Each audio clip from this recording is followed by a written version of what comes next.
ನೀತಿ ಧರ್ಮ ಶಿಸ್ತುವನ್ನ ಕಾಪಾಡುವಲ್ಲಿ ಈ ದೊಡ್ಡಾಟ ತನ್ನದೇ ಆದಂತಹ ಶೈಕ್ಷಣಿಕ ಶಕ್ತಿಯನ್ನ ಅನಕ್ಷರಸ್ಥ ಸಮುದಾಯಕ್ಕೆ ಒಳಪಡಿಸಿತ್ತು.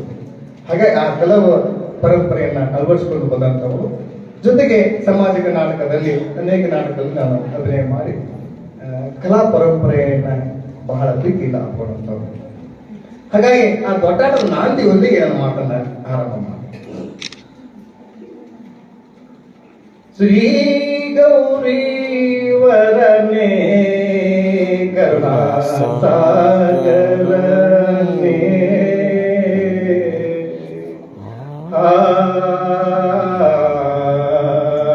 ಹೇ ಶ್ರೀ ಗೌರಿ ವರನೆ ಕರುಣಾಸಾಗರನೆ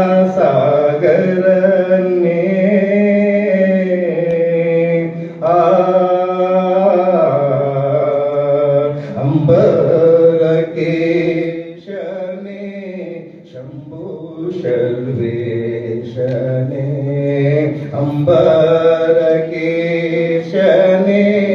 ಶಂಭು ಸರ್ವೇಶನೆ ನಂಬಿ ನಿನ್ನ ಭಜಿಸುವೆ ತಂದೆ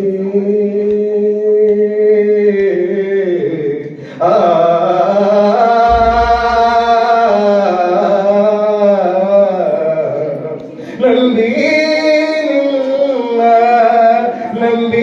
ನಿನ್ನ ಭಜಿಸುವೆ ತಂದೆ ಕಾಯೋ ನನ್ನ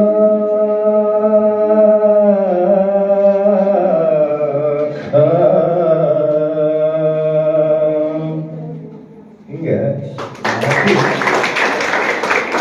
ನಂಬಿ ನಿಮಗೆ ಒಟ್ಟಾಟ ಈ ದೊಡ್ಡಾಟ ಅನ್ನುವಂಥದ್ರ ಬಗ್ಗೆ ನಾಲ್ಕು ಮಾತನ್ನ ಹೇಳ್ಬೇಕಾಗ್ತದೆ. ಯಾಕೆ ದೊಡ್ಡಾಟ ಅನ್ನುವಂಥದ್ದು ಈಗ ಕಣ್ಮರೆ ಆಗ್ತಾ ಇದೆ. ಒಂದು ಕಾಲಕ್ಕೆ ಗ್ರಾಮಾಂತರ ಪ್ರದೇಶದಲ್ಲಿ ಜೀವನ ಮಾಡ್ತಿರುವಂತ ಅನಕ್ಷರಸ್ಥ ಸಮುದಾಯಕ್ಕೆ ಒಂದು ಶೈಕ್ಷಣಿಕ ಪಠ್ಯವಾಗಿರ್ತವೆ.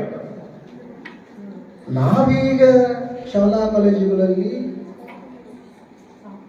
ನ್ಯಾಯ, ನೀತಿ, ಧರ್ಮ, ಕರ್ಮ, ಪವಿತ್ರತೆ, ಪುಣ್ಯ, ಪಾಪ ಅರ್ಥ ಮಾಡ್ಕೊಳ್ತೇವೆ, ತಿಳ್ಕೊಳ್ತೇವೆ. ವಿವಿಧ ಪಠ್ಯಗಳಲ್ಲಿ ನಮ್ಮ ಪಾಠ ನಮಗೆ ಮೌಲ್ಯಯುತದ ಜೀವನದ ಬಗ್ಗೆ ಹೇಳ್ತಾರೆ. ಅದರಲ್ಲಿ ಕನ್ನಡ ಸಾಹಿತ್ಯ